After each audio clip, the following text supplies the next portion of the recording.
Hello, I'm Locke Meredith. I'd like to invite you to join me on the next Legal Lines, where my guest is Lieutenant Governor Billy Nungesser. The Lieutenant Governor is going to tell us about how tourism is doing in the state. COVID gave us a big whack, but we're back on our feet. A lot of folks are coming back, 50 or more thousand folks a year spending billions of dollars. It's good news. Lieutenant Governor is also going to tell us he's considering running for governor of the great state of Louisiana. Join us on the next Legal Lines with Lieutenant Governor Billy Nungesser.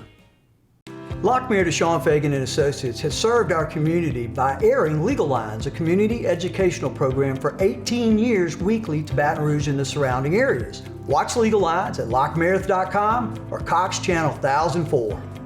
Hi, I'm Sean Fagan of Locke, Meredith, Sean Fagan and Associates. When insurance companies have been unfair, we've never been afraid to go to trial. Fighting hard to protect your rights, we never settle a case out of convenience. We only settle when it's right for you. Whether you hire us at all, give us a call. Hello, welcome to Legal Lines. I'm Locke Meredith, and I am very pleased to have on the show for the first time the Lieutenant Governor of the state of Louisiana, Billy Nungesser. Billy, it's wonderful to have you. I'm looking forward to this. Great to be with you. Let's dive in. I mean, I know everybody probably knows you and knows your history, but just for those who may not, kind of tell folks about yourself. Well, I built a business, worked for my father in the offshore catering business, and when I'd go offshore, they'd put me to sleep in a living quarters. It leaked, it didn't have, and one day I'm crossing the bridge, I see them putting containers on a ship, and I went back to the office and said, Dad, I want to borrow some money, I want to build living quarters out of shipping containers. He said, son, they've been around 100 years.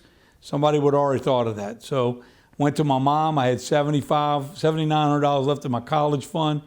Said, I need that money. She says, your dad will kill me. I said, Mom, this is going to work. Bought a container, leased it to a company to paint a rig, and then went to Shell. And Joe Creamer, vice president to this day in Houston, needed 4 buildings for 6 months. Told a little white lie. I said, I have these portable buildings, but I don't have none available. They're all offshore. Didn't tell them I had one. Gave me a contract. That year I built 50 for Shell, 30 for Chevron.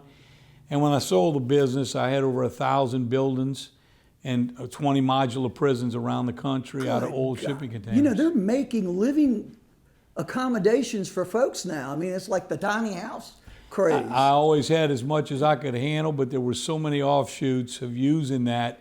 I built when the fairgrounds burned down, I stacked them 5 high for the photo finish so they could get back in business. In the Grand Prix race in New Orleans, we stacked 3. Where they call the race on Canal Street. So there's so many uses for those containers, wow. And today they use them for everything. Boy, you talk about thinking out the box, huh?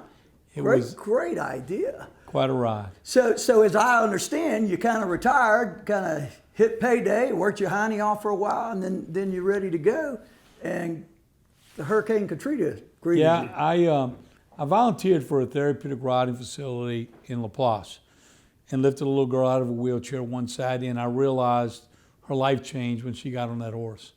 So I went back the next Saturday. Now I understand. And they canceled class. And I made a promise that day. At the time, I'm living in a shipping container. My friends are laughing at me. I said, if I could ever afford it, I'd build a covered arena where they will never cancel class. 7 years later, I sell the company. I bought 1,000 acres in Plaquemines. I built that arena, covered arena and barn, before I built my house across the street. And with Katrina approaching, we had about 200 children and adults at no cost to their family rode horses 7 days a week. I watched miracles happen on the back of that horse. And me and my wife rode out Katrina because they had nowhere to bring those horses. We rescued 34 people by airboat. Good gosh. Some of them I didn't know their names. We housed hundreds of volunteers in the barn. They all took showers at my house. And we never saw a politician. Never. And I grew frustrated and ran for parish president. 5 hurricanes and the oil spill. We caught them killing birds, hiding birds in the marsh, doing things that were un-American. When you say they, who are we talking about? Well, the people BP? in charge of, or the people hired by BP, they just wasn't being honest with the public. And the public had a right to know everything that was going on out there. So I was on CNN every night just... I was reading, you were like ABC Man of the Week and New York Times. You know, I met with President Obama 5 times, and when he finally agreed to build the berms to keep the oil out the marsh, you know, we got some things done. But it was disappointing that it took that, and I got angry, and you know, I didn't think we should be giving BP money to Shreveport. The oil was on the coast. I spent months in Washington fighting for the Restore Act, as many people did. Connie Rocker from Mississippi, me and her partner who went around to all the senators that did want to send the money to the South. And we said, look, if it was your town, wouldn't you want the money to clean it up and fix the coast? So once again, I ran for lieutenant governor and was unsuccessful, and ran one more time, and that's how I got here. And then the last time, the highest vote any politician's gotten since 2008, right? Yeah. Almost 900,000 votes. Yeah, I was really honored. You know, people say, I just do my job, and I either got to get all in or get out. And there's so many towns and communities around this state that just need a lifting up, need a little bit of help. It may not be where the greatest voter base is, but they're still Louisianans, and they deserve the same representation as the big cities. And I try to help every community. One thing I'm proud of is our office, we don't tell anyone no. You call us, we try to find you help in Louisiana. And you're going to all the parishes. Yeah. Like you're getting ready to travel again right now on the, what was it, the tourism or the we had cuisine? We went around with the Love the Boot for cleaning up. Right. We got that moved. And then we did Tourism Week. But I'm constantly on the road because the only way to learn what you need to do in each and every community is listen to the people. And if you listen to the people, this job's easy. And that's what's made us have great, successful years in tourism. It's the people. I don't think it's easy as you make it sound. I think you're a bulldog, and once you bite, you're not letting go, and that's why you get things done. It's honestly, you're an amazing person. So you got elected. The job is to do what? The job is to promote Louisiana, the state parks, and as I got a tour of the office, Jay Darden said, good luck, you got to close 7 state parks. You don't have the money to keep them open. We got rid of a lot of wasteful spending. Instead of having a plumber and an electrician sit at every park waiting for something to break, we eliminated some jobs, and we put 3 travel teams to go fix everything, saved a lot of money. Started running it more like a business. And today I'm proud we have 7 state parks actually making money. And through our private-public partnership, I see a day when we won't need any tax dollars to run our parks, but they will generate millions of dollars by putting things in there that will benefit the community. In Washington Parish, the bike trail, mountain bike trail, #2 bike trail in the country already, and horseback riding, those 2 things have brought over 1,000 people every weekend to that community. Eat, shop there. That park has put that parish on the map for tourism. We want to do that all over Louisiana. And don't you have an idea about combining kind of the park so it's not chopped up? Is that what we want to do under consideration? Well, we're putting private-public partnership. Okay, explain that. Well, we want to put things in the parks that don't compete with local business, but add like the bike trail and the horseback riding, canoeing, tubing. We're looking for somebody in a couple places that want to put a lazy river with VIP RV. We don't want to put those where there's a private one. Right.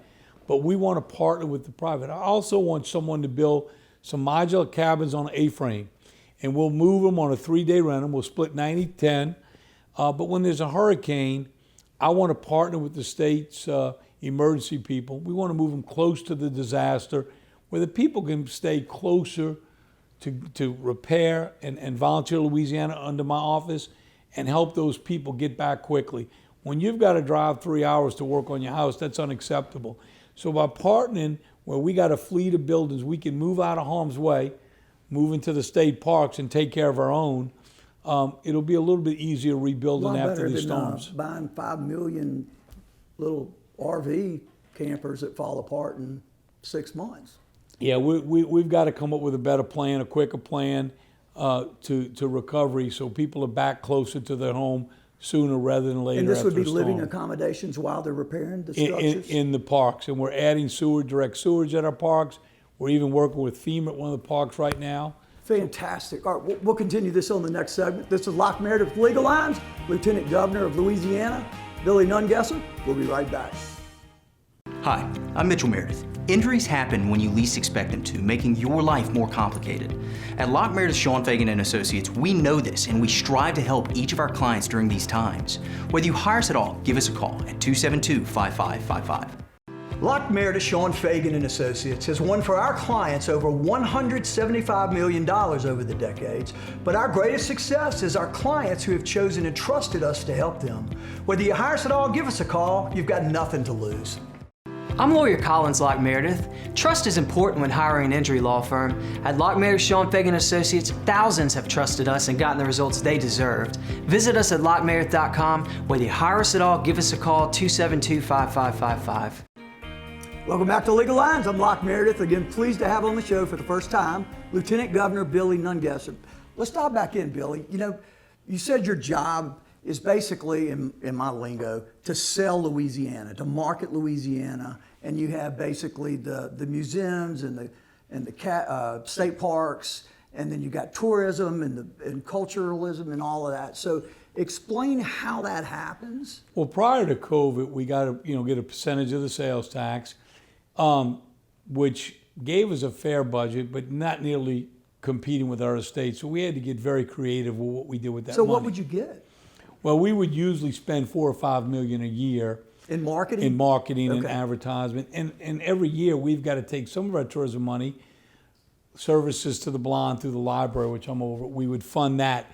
We would fund Homework Louisiana, internet service to all the libraries, things that have been cut out years ago that you got to fund. How do you not fund service to the blind? And then we also have to subsidize the museums and some of those out of tourism money every year, because those budgets have been cut over years. Things that I think are essential to quality of life in Louisiana. But before COVID, we had to get really creative. And we hit way above our weight for what we spend and the size of Louisiana. Every year I've been lieutenant governor, great team around the state. It wasn't me. Great people work in my office. We had record-breaking years, 5 years. Over 50 million people in 2019. I read that. Unbelievable. $1.9 billion in taxes. Say that again. $1.9 billion in taxes. That's over $1,100 per Louisiana family that you and I didn't have to pay. Now, the good news is we had record-breaking years. The bad news is we got a long way to catch up. COVID. But I'll tell you, from the Rose Bowl parade, the Macy's parade, we saw our website go through the roof. People booking trips for Mardi Gras fairs, festivals coming to Louisiana. I saw it went up by a third, I think. Yeah, we've had a record-breaking year for Mardi Gras, for all the fairs and festivals. We're well on our way. Over 40 million people last year. This year, we're expecting to get close, if not get back to those record-breaking years. Which was around 53 million. Yeah, and we figured it would take 3 to 5 years. All the national tourism statistics, people want to travel. And something we did a little differently, we knew people were going to travel to see the great outdoors of America. Mm-hmm. RV sales were through the roof, camping equipment. So we bought the rights to You're My Sunshine. We had Lauren Daigle, great ambassador, re-recorded. She's wonderful. And we set that to the great outdoors in Louisiana. And that video at our website, you can go see it. We won an international award for the best plan coming out of COVID to promote our state. And the proof is in the pudding. Even the international market. I rode in several parades from Homer to Shreveport, met people in Shreveport that flew into Dallas, took a car over from Germany to watch them throw the hot dogs off the floats in Shreveport. But we started promoting family-friendly, affordable, safe Mardi Gras, and because people only thought it was New Orleans. Right. We started that several years before COVID. You got new roads. It's all over. And I tell you, I'm so proud of the local tourism folks in every community that partnered with us, because we saw families coming from out of state to go to Homer, Morgan City, Shreveport, Alexandria, Lafayette, Lake Charles for their Mardi Gras. And it's something that we've never really seen before, that we promoted Mardi Gras in every corner of the state, and it's really helped grow the tourism industry. So are you required basically to go to the legislature or the governor and just beg for money? Is it not a percentage of something? Or it is a percentage of the sales tax, but during COVID, knowing we looked around the country. Tennessee allocated $22 million, Florida $250 million of the COVID money to get a leg up, because we all going after the same tourists. And the governor, the legislature originally gave us 20, cut it to 17. We asked for the same thing this time. We don't know what happened. Somebody made a request and took 15 of the 20 million to give direct to the CBVs. And then the Keep Louisiana Beautiful moved under my office. They took the job we created, the money, and moved it to wildlife fishery. They didn't even ask for it. But somebody made that request in the House when it was at the Senate, and it just went away. So you don't have any money now? Well, no, I got the $5 million, and I got my original budget. It won't make do. Listen. Well, didn't I read that every dollar in marketing generates $17 in revenues? Yeah. It's seems like a pretty good formula. It's a political year. I've taken some stances against the diversion that's not very popular with some of the politicians because I think it's going to destroy our seafood industry. It's definitely going to kill dolphins. They say they'll be extinct in 50 years if we build this thing. Good Lord. And it can't lower storm surge. We need to do things to lower storm surge. Louisiana doesn't need a 50-year coastal plan. We better have a 5-year plan. 50 years, we'll be having the Grand Isle Rodeo right out here. So we got to quit letting the scientists from California decide how we save our coast, and we need to hire a dredge long-term and go pump and save it in our lifetime. We don't have the luxury of 50 years. So it sounds so simple. Why has it not been done? Is it because it's federal land and you got to get the Army Corps and I'll tell you this. million studies and stuff? We've spent $200 million on a coastal project we don't even have a permit for yet. Who does that? And we change. Why do we have to do it? Is it federal government requirements or state requirements or? Well, we've spent it on consultants and studies, and we haven't even started the project. We've spent that much money. You'd have to ask those people making the money. But it's unthinkable. At 10:59 on a Friday night, we changed the Marine Mammal Act. Instead of studying what it's going to do to dolphins and seafood, we're going to monitor 5 years after we spend $2 billion.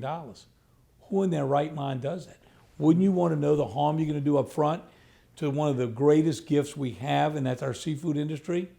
The fishermen, the crabbers, the shrimpers have all come out, please don't do this to us. But it's fell on deaf ears because there's too much money to be made. But why change that law at 11 o'clock at night, get a waiver? Wouldn't you want to know who spends $2 billion on a project and monitors 5 years? What if I'm right and we wipe out the dolphins and the seafood industry after we spend the $2 billion? Why don't we know up front? Why would you get that waiver at 10:50? How long would it take to find out? Well, it's a study, 6 months, a year, but we're a year. It's not that. They have been, since way back when, they decided they were going to build this thing come hell or high water, and politicians very rarely admit, I make mistakes every day. My staff tells me all the time. But to say, well, we can't reverse course because we've already spent $200 million, so we're going to spend another $2 billion on a project that will not build any land, will not lower storm surge in our lifetime, your kid's lifetime, or your grandkid's lifetime. If it does build any land, it can't build it above the water line. But we could pump. Why? Because it can't build it above the water line. Oh, because opening up the river, you're just going to go in and settle.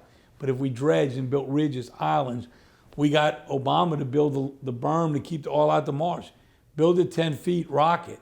Lower storm surge, saves the marsh that's left, protects our coast, protects our fishing industry, our seafood, and it lowers storm surge in our lifetime. Makes pretty much sense. It doesn't make a lot of consultants rich. That dredge company's going to bid, we're going to go with low bid, and we're going to go to work. Pretty simple. Sounds complicated and simple at the same time. Well, I just hope, and look, if I'm wrong, I'll admit I'm wrong. I'll tell you what, let's continue this on the next segment. It's such an interesting topic. This is Locke Meredith, Legal Lines, and my very special guest, Lieutenant Governor Billy Nungesser. We'll be right back. Hi, I'm Sean Fagan of Locke Meredith, Sean Fagan & Associates. Open the phone book or look online. There are plenty of lawyers to choose from. And if you ask any of them, they'll agree that the vast majority of claims settle without ever having gone to trial. And I'll tell you, any lawyer can settle a claim. It's not hard to settle a claim, but it takes hard work to get a client what he or she deserves. At Locke Meredith, Sean Fagan & Associates, we have a proven record of working hard for our clients. Whether you hire us at all, give us a call. Welcome back to Legal Lines. I'm Locke Meredith. Pleased to have on the show for the first time Lieutenant Governor Billy Nungesser. Thank you, Billy. Let's dive back in. So, we start talking about what the job is of Lieutenant Governor and how you were extraordinarily successful. COVID came along, kind of sucked the wind out of the sails for a while, but we're getting back up to speed. You've poured into marketing to the extent you had the resources to do it, and it seems to be having a great return with all the festivals and Mardi Gras exploding everywhere in Louisiana. Tell me how logistically you get things done. Do you have those 4 areas, 5 areas where you're in charge of that, and then they have their own staffs, or how do you implement what you want? Yeah, I'm blessed to have a great team. Brandon Burris runs state parks. I elevated him through the ranks to running the whole show, knows what's got to get done. His team does an incredible job. My staff, from my chief of staff to the head of tourism, they just all work great together, and the energy in the room. And I'll tell you, during COVID, we were not sitting idle. We were hosting video conferences. We mailed every travel agent in Canada a Sazerac glass and a mix. And we had a bartender mix that drink on the riverfront in New Orleans. And I toasted him and I said, look, the beer's cold, the gumbo's hot. When you can travel, we want you in Louisiana. Then we lit up the governor's mansion, the Superdome, in red and white for Canadian Day. Those pictures made it all over Canada. We did the same thing in Germany, in France. We kept people hungry for Louisiana. So when they can travel again, Louisiana was the top. And that's a great team effort around the state. So those people staying engaged, being passionate. But I'll tell you, my job is easy with the tourism aspect because all the food, the music, the great things we have, the musicians, it's you, it's the people.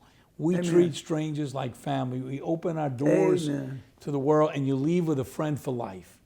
And that's what makes Louisiana so special. We see that. I'm over Volunteer Louisiana. We've closed out about 11,000 cases from the hurricane out of 18,000. Volunteer groups going around helping people. We stay the course till everyone's back in their home. Another great aspect under our office. And then we took on Keep Louisiana Beautiful, moved that under our office. I was about to go there. Tell me about it, because I mean, y'all just kind of had this trial run last week or so. What was it? Clean the boot or Love the boot. Love the boot.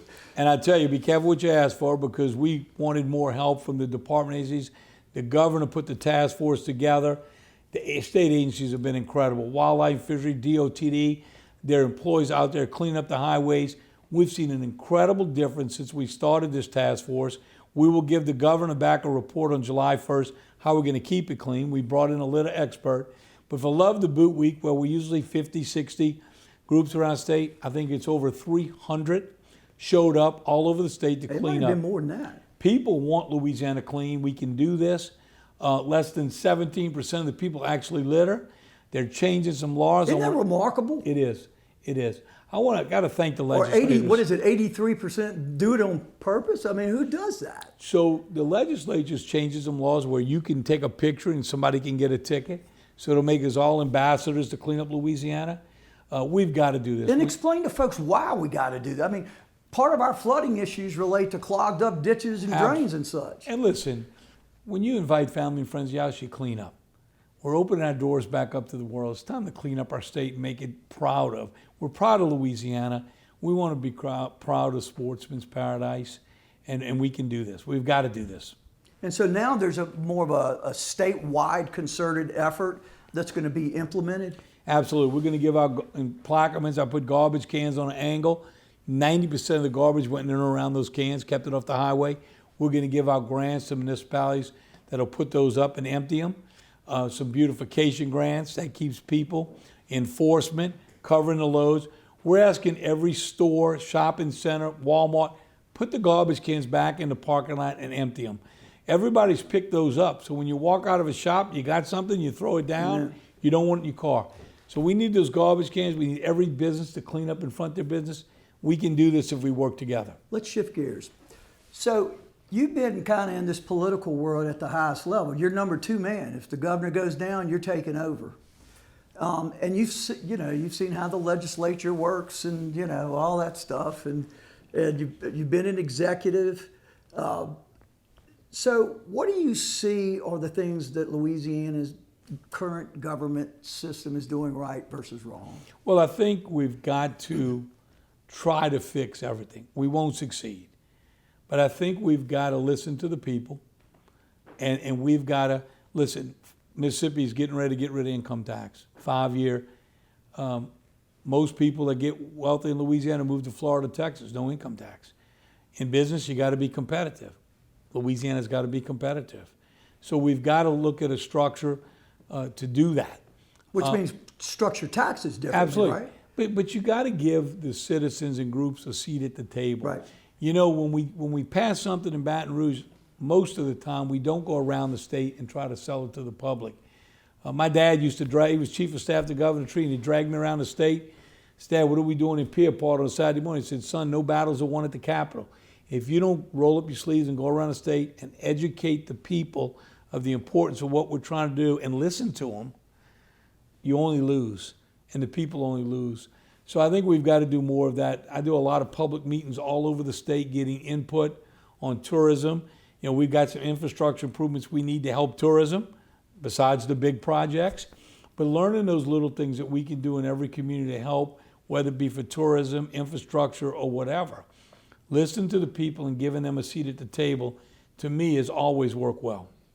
So your name has bounced around a little bit. Are you considering running for governor? I am. I'm honored that so many people have asked me. My wife thinks I'm nuts. She says, you got the best job in the world, but I have a passion to help and change things for the greater good. And we'll make an announcement the end of this year, early next year, see how the field plays out and look at it, because we do need somebody, not that I'll be able to fix everything, but it won't be for lack of effort. Full disclosure, sitting down, working out solutions for the greater good of all of Louisiana is something that needs to be at the forefront. Whoever runs and is elected to really fix the things that for years, and it's not that we do the wrong thing, sometimes we just don't do the right thing. And whether it's for political influence or whatever, we've got to take a look at everything, just like I did at state parks when I was told it'd have to be closed. We got rid of a lot of wasteful spending and kept them open. We've got to do that at every department, every place. There's a lot of things that need to be fixed, and we need to tackle everything. Nothing should be too small or too big to tackle. Everything I hear is that we've got 80% of all funds are dedicated, and you only got 20% to work with, and you only got 3 or 4 places to shop, which is higher education, healthcare, and maybe state wages. And everyone What a needs quandary. and everyone needs to be held accountable. My team, you know, when I got in, I said, listen, you don't spend everything you got in your budget just you got it. I want to know how much can you save. And I think those are the kind of things we need to we need to think more like business. Tourism is an economic engine, employs a lot of people. 1 out of 70. 4th biggest industry in the state. It's part of our economy, and it's a good, clean industry we can grow. Billy, it's been wonderful. Look forward to hearing what you decide to do. This is Locke Meredith, Legal Lines, Lieutenant Governor Billy Nungesser. Thank you for being with us.